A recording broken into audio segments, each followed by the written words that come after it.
uma herança e uma mentira que durou 2 anos. Quando Mateus voltou para o vilarejo onde nasceu, ninguém o reconheceu. Estava de roupa velha, com a barba por fazer e uma mochila furada. Seus próprios irmãos o olharam nos olhos e não viram nada. O que eles disseram naquele dia, o que fizeram, Mateus gravou cada palavra no coração. E quando a verdade veio à tona, não foi ele quem quebrou a família. Foi o que eles escondiam há anos, esperando que o pai morresse. Fique até o final, porque esta história vai te fazer olhar diferente para as pessoas que estão ao seu redor e para você mesmo. Há muito tempo, no coração do sertão nordestino, existia uma fazenda chamada Boa Esperança. O nome não era à toa. Ali havia nascido e crescido Dona Benedita, seus 3 filhos e uma história que o sol e a terra juntos não conseguiriam apagar. O pai, seu Clodoaldo,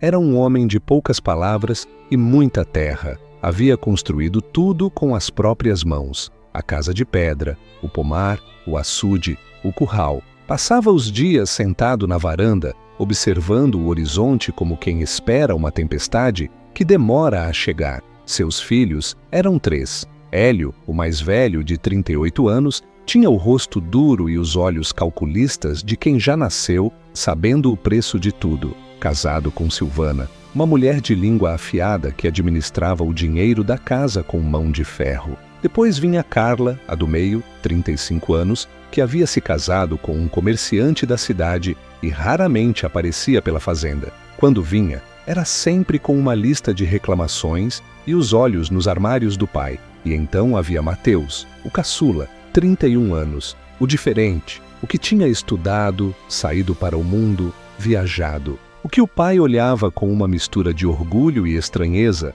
como quem vê um pássaro de cor diferente no próprio ninho. Mateus trabalhava como contador numa cidade grande, mas o coração nunca havia saído daquele sertão. E foi exatamente por isso, por amor àquela terra e àquele pai, que ele tomou a decisão mais difícil da sua vida. Tudo começou com uma ligação. Seu Clodoaldo havia adoecido. Nada grave ainda, mas a idade pesava, e o médico havia dito em voz baixa ao filho mais velho: ele não vai passar dos 2 anos. Hélio não perdeu tempo. Naquela mesma semana, reuniu Carla na sala e fechou a porta. Mateus não foi chamado. Mateus estava longe. Mateus, na cabeça deles, era o filho que tinha saído. E quem sai, segundo eles, abre mão. O que os 2 irmãos combinaram naquela sala, Mateus só descobriria meses depois, por acaso, numa conversa que não era para ele ouvir. Hélio queria convencer o pai a assinar uma procuração,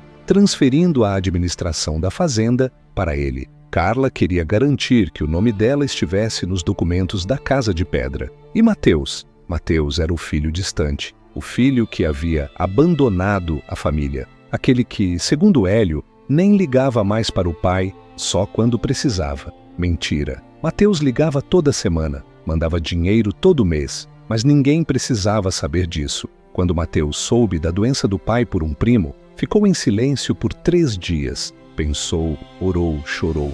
E então teve uma ideia que viria a mudar tudo. Ele não chegaria como o filho contador da cidade grande. Chegaria como um homem que havia perdido tudo, para ver, com seus próprios olhos, o que havia de verdadeiro naquela família. Mateus chegou numa tarde de terça-feira, de ônibus, com uma mochila velha emprestada de um amigo. Tinha trocado a roupa boa por uma camisa desbotada e uma calça com remendo no joelho. Deixou o carro na cidade, o celular bom no fundo da mochila e colocou um aparelho antigo no bolso. Quando desceu na praça do vilarejo, foi direto para a fazenda a pé, 2 quilômetros de estrada de terra. Hélio estava na varanda quando o viu chegar. Franziu a testa. Mateus? O irmão abriu os braços, mas Hélio não se levantou. Que foi? Tá diferente. Passei por uns apertos, disse Mateus, mantendo a voz calma. Perdi o emprego. Precisei vender o apartamento. Vim ver o pai. O rosto de Hélio mudou numa fração de segundo.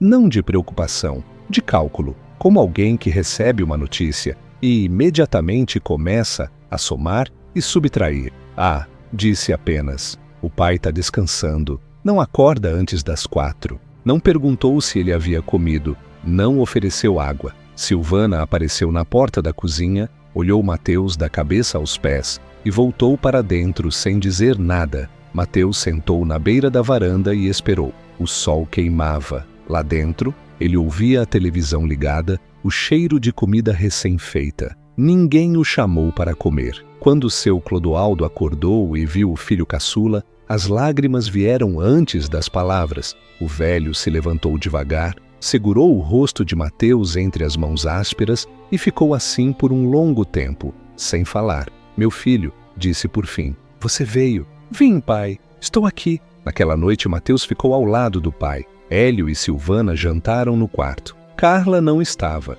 Chegaria no fim de semana, avisou por mensagem. A mesa foi posta para 3. Seu Clodoaldo, Mateus e Benedita, a mãe, que já não falava mais muito desde que a velhice havia chegado de vez. Depois do jantar, Hélio apareceu na sala com um papel na mão. Pai, você precisa assinar isso aqui. É só uma atualização dos documentos da fazenda. Coisa burocrática. Seu Clodoaldo pegou o papel, olhou, devolveu sem assinar. Amanhã, disse. Hélio olhou para Mateus com um olhar que durou meio segundo, mas Mateus viu. Era raiva, era medo, era o olhar de quem sente que um plano está começando a desandar. Mais tarde, já de madrugada, Mateus ouviu vozes no corredor. Era Hélio e Silvana. Ele veio na hora errada, sussurrava Silvana. Ele veio sem nada, respondeu Hélio. Falido, não vai atrapalhar nada. Pelo contrário, se precisar de dinheiro, vai aceitar qualquer coisa que eu oferecer.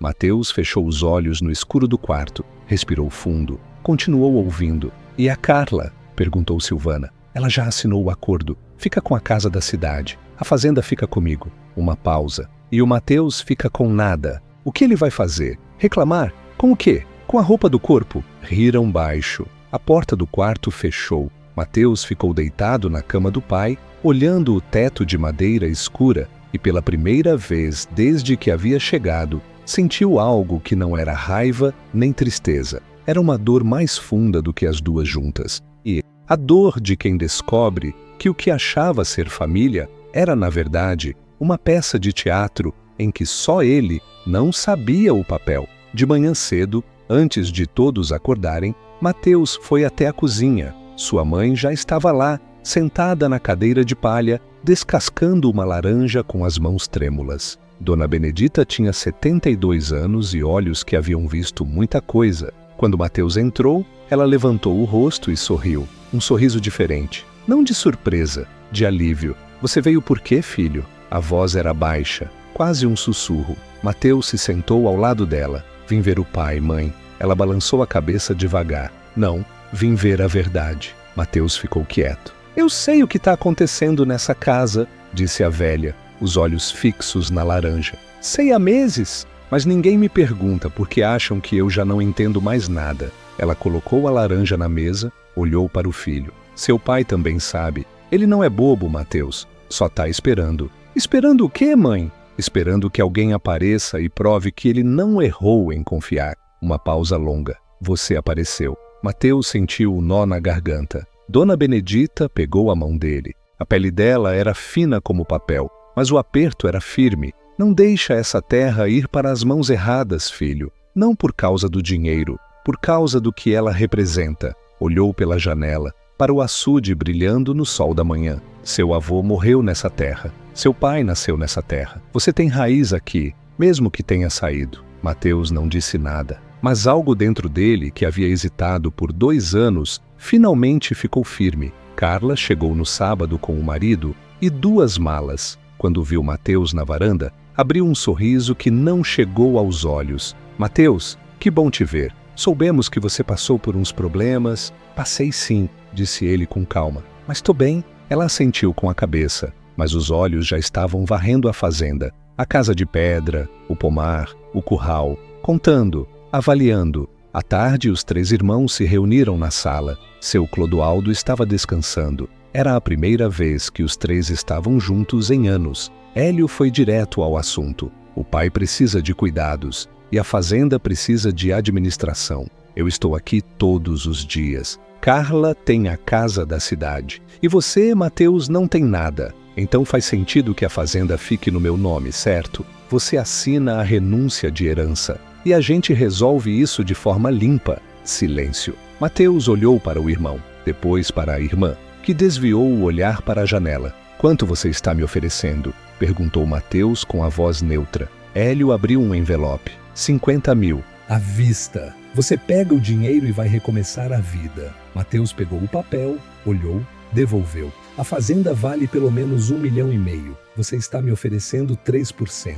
Você não tem como provar o valor. Tenho, disse Mateus. Contratei um avaliador na semana passada. O laudo está no meu e-mail. O rosto de Hélio endureceu. Você não tem dinheiro para contratar nada. Mateus colocou a mão no bolso e tirou o celular antigo. Mas não era o celular que estava usando. Era o bom, que tinha ficado escondido na mochila. Hélio, disse ele com a voz firme e tranquila, como uma pedra no meio de um rio. Eu não perdi o emprego, não vendi o apartamento, não estou falido. Uma pausa. Vim assim para ver o que vocês fariam quando achassem que eu não tinha mais nada. O silêncio que se seguiu foi diferente de todos os silêncios anteriores. Era pesado, quente, carregado de coisas que não podiam mais ser não ditas. Carla foi a primeira a falar. Mateus, você não pode... Gravei tudo, disse ele. Simples assim, sem raiva, sem gritos. As conversas no corredor, a reunião que vocês tiveram sem mim,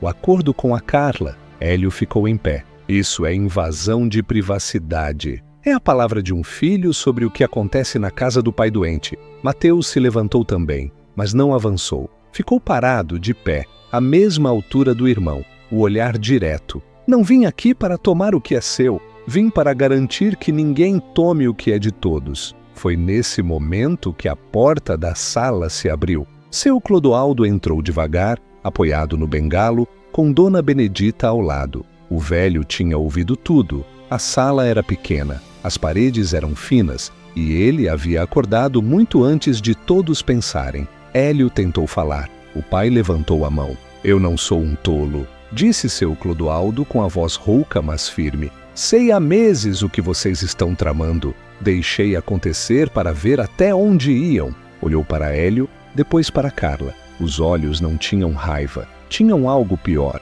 Tinham decepção. Vocês queriam a terra, mas nunca quiseram o que a terra significa. Virou-se para Mateus. E você? Você veio fingindo, mas veio. Essa foi a parte mais honesta da história toda. Mateus abaixou a cabeça. O pai colocou a mão no ombro do filho caçula. Não se envergonhe, filho. Às vezes a gente precisa de uma mentira pequena para revelar uma verdade grande. Nos dias que se seguiram, seu Clodoaldo convocou um advogado, reuniu os 3 filhos e falou com clareza. A fazenda seria dividida em partes iguais, como sempre deveria ter sido. Hélio poderia continuar administrando, mas com prestação de contas a todos. Carla poderia ficar com a casa da cidade, mas sem subtrair isso da herança dos irmãos. E Mateus ficaria responsável pela parte legal, pelos documentos, pelos direitos de todos. Hélio não falou quase nada naquele dia. Carla chorou, não de emoção, mas de frustração. O tipo de choro que vem de quem vê um plano desmoronar. Mas algo inesperado aconteceu nas semanas seguintes. Hélio, sem o peso do segredo, começou a mudar. Devagar, sem anunciar. Passou a perguntar a opinião de Mateus sobre as decisões da fazenda. Certo dia, apareceu na varanda com 2 cafés e ficou lá, olhando o açude, sem falar nada por um longo tempo. Eu estava com medo, disse por fim, de perder a fazenda para dívidas, para o governo, para qualquer coisa. Pensei que se eu tivesse tudo no meu nome, eu podia proteger. Você podia ter falado comigo, disse Mateus. Eu sei. Uma pausa longa. Mas a gente não fala, a gente age. A gente que foi criado assim. Mateus não respondeu, mas ficou ali, tomando o café, ao lado do irmão que havia tentado lhe tomar tudo, porque entendeu algo que levaria tempo para colocar em palavras. As pessoas não são apenas o que fazem nas piores versões de si mesmas. Carla demorou mais, meses. Mas um dia ligou para Mateus e pediu desculpas, não com uma grande fala, não com explicações. Apenas 2 palavras, ditas no começo de uma conversa sobre outra coisa. Me perdoa. Mateus respondeu. Já perdonei. Amigo, esta história me faz pensar em quantas vezes as pessoas ao nosso redor revelam quem são. Não nos momentos de abundância, mas nos momentos em que acreditam que não há nada a perder. Quando achamos que alguém não tem mais nada, É aí que mostramos o que somos de verdade. Mateus não saiu daquela experiência com raiva, saiu com uma compreensão que vale mais do que qualquer herança, que o amor verdadeiro não é perfeito, mas pode ser honesto, e que às vezes é preciso colocar uma mentira pequena na mesa para que todos vejam a verdade que estava escondida embaixo dela. Se você tem um irmão, uma irmã, alguém da família de quem se distanciou, não espere que a doença ou a morte abra essa conversa. Abra você, hoje, com as palavras certas, antes que as circunstâncias te obriguem a falar com as erradas. Se esta história tocou o seu coração, deixe nos comentários a palavra família. Assim eu sei que a mensagem chegou onde precisava, e se inscreva no canal. Toda semana temos histórias que não deixam você sair do mesmo jeito que entrou. Até a próxima!